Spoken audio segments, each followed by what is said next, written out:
Hey all, Glenn Kirschner here. Please enjoy this video on the Political Voices Network. You obviously tweeted about the Pam Bondi thing, and it's just all of these hearings. One's more unsettling than the last one, right? I mean, Yeah. Trump, what did Trump he just tweeted or whatever the hell he did about Troughed. Yes, he troughed. Signal he might investigate the FBI's Office of DEI, demanding the agency preserve and retain all records and documents. Well, as you know, they all have to do that anyway. That's just a threat. That's just a bully threat, you know? Yeah. Steph, look, the darkness is descending on America. There's no two ways about it. Hopefully it will wait until after tomorrow night's Sexy Liberal show. But it is descending on America.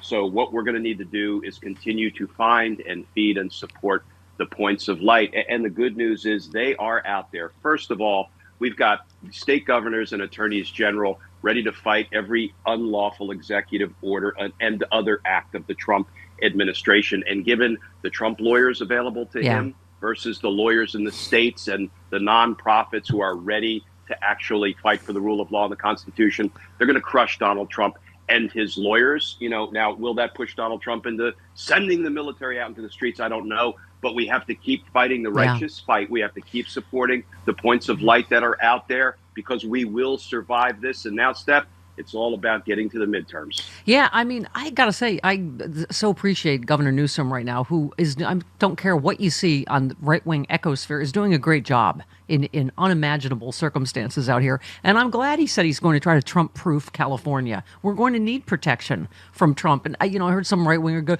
oh, how about you fireproof it before you Trump-proof it? It's like, oh, okay. Sorry, we forgot to fireproof the entire state. He somehow would have prevented 8 months of drought and 100-mile-an-hour winds. How exactly, right? Yeah, and Donald Trump is all about hate, right? He never posts anything positive. He's just going to try to take advantage of every disaster and, claim that somehow he is the hero in all of this. And of course, he never is. He's always the villain. But just hold fast to the fact that when he had all of the levers of power in the first 2 years of his first administration, he couldn't do anything except get tax cuts for the billionaires and the corporations. Maybe he keeps those up and running, but he's going to be even more dysfunctional this time around with the incompetent folks he's surrounding himself with. So listen, we've got 2 years of one hell of a fight ahead of us, but we're going to remain in the fight. And ultimately, I think we're going to win that fight. It's going to take some time. Yeah. Well, I mean, just this, we were talking about just what a circus, like all these hearings are, but you treated in particular, you said, so Pam Bondi said she neither listened to the recording of Trump telling the Georgia Secretary of State to find me 11,780 votes, nor did she know Kash Patel published a de facto enemies list in his book. Really? If she's clearly not interested in informing herself on the issues of corruption in government, I mean, no one believes she wasn't aware of either of those two things. I mean, so these hearings, they aren't under oath, I guess, right? Because they are. I don't think they swore in Hegseth, but I believe they swore in Bondi. And I believe the practices, they're all under oath. Here's the good news. Well, it's only... Perjury's just become like a way of life for them. Exactly. We have no appetite for going after the ruling class criminals when they perjure themselves in front of Congress. That has become clear, and she sounded a lot like Bill Barr. And unfortunately, that is where we are in America these days. But here's the good news.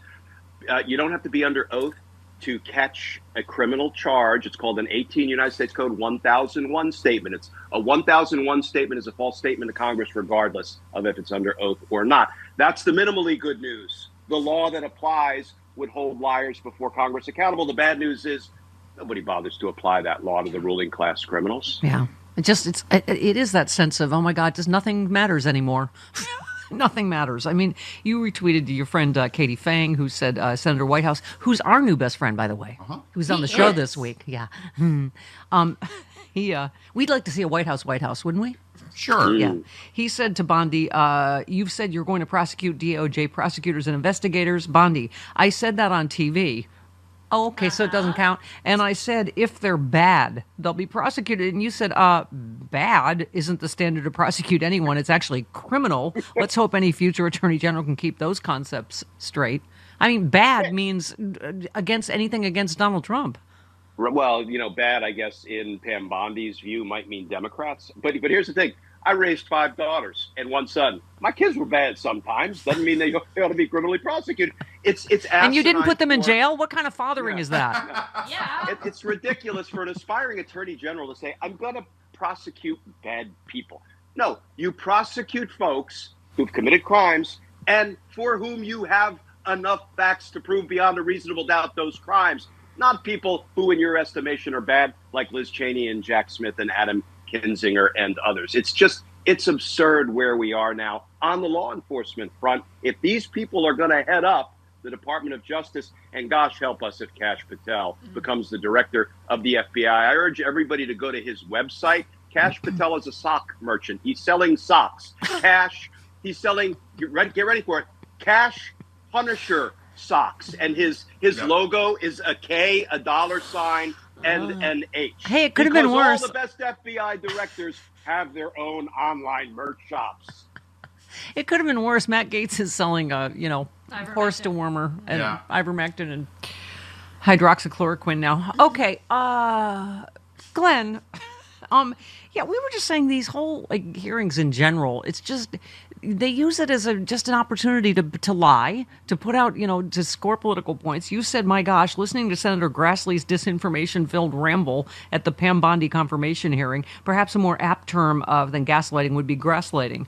Glenn, you made a little joke, and it's because you're hanging out with the sexy liberals a lot. 2 drink minimum, thank you. Don't forget to tip your servers. Gaslighting. There you go. Trademark, Glenn Kirschner.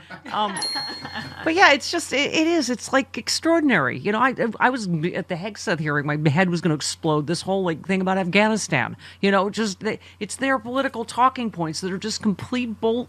Right? It's like this was Trump's Afghanistan withdrawal plan that he boxed Biden into with troop drawdowns, made a deal with the Taliban, cutting out the Afghan government. But they're just going to continue to lie.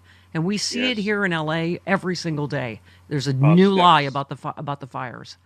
Stephan, the fact that the Republicans in the Senate are prepared to sacrifice the men and women of the armed forces, people who are there to fight for our safety every day, sacrifice them to a leader in air quotes like Pete Hegseth, I do not understand where the decency and the patriotism has gone in the Republican Party and the concern for the safety of our troops. It will evaporate if they vote to confirm Hegseth.